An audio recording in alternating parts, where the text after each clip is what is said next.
Welcome to CTV news. శుక్రవారం గోవిందరావుపేట మండలంలోని మెట్లగూడెంలో రాడ్సాడ్ global capability centre, సయోధ్య home for women in need వారి సహకారంతో సమ్మక్క సారలమ్మ అడవి ఆదివాసి సహకార సమైక్య అడ్డాకుల ప్లేట్ తయారీ యూనిట్ను రాష్ట్ర పంచాయతీరాజ్, గ్రామీణాభివృద్ధి, గ్రామీణ నీటి సరఫరా, మహిళా శిశు సంక్షేమ శాఖ మంత్రి ధనసరి అనసూయ సీతక్క, అదనపు కలెక్టర్ స్థానిక సంస్థ Sampathrao, market committee chairman Rega Kalyani, గంధాలయ సంస్థ చైర్మన్ రవిచందర్లతో కలిసి ప్రారంభించారు.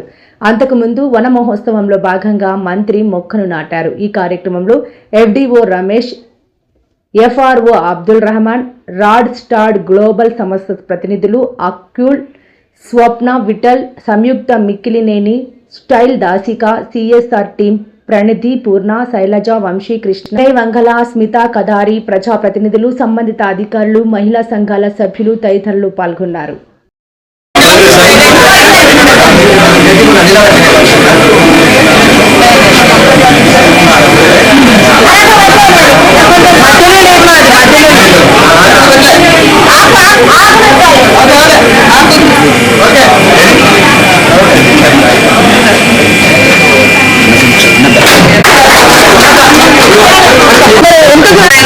ఆరోగ్యవంతమైన ప్లేట్, ఆకుల ప్లేట్, ఆకులతో వాస్తవానికి ప్లాస్టిక్ పేపర్ల ఎక్కువ ప్లాస్టిక్ ప్లేట్లలో పైన ప్లాస్టిక్ వస్తుంది.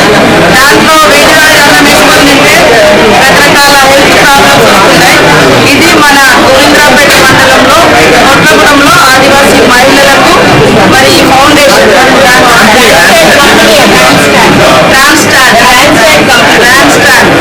కంపెనీ వారి యొక్క సహకారంతో ఇది మనము దాదాపుగా గ్రామంలో ఉన్న 50 కుటుంబాల మహిళలకు గొప్ప ఉపాధి. చాలా మంది మేడారం వైపు వెళ్తా ఉంటారు. వాళ్ళందరూ ఎక్కడెక్కడో ప్లాస్టిక్ పేపర్స్ అట్లా తెచ్చుకుంటారు. అది కాకుండా ఇక్కడ మంచి షెడ్ వేస్తాం. మేడారం పోయి వాళ్ళందరూ అచ్చమైన స్వచ్ఛమైన ఆదివాసీ ఆడబిడ్డలు తయారు చేసే ఈ యొక్క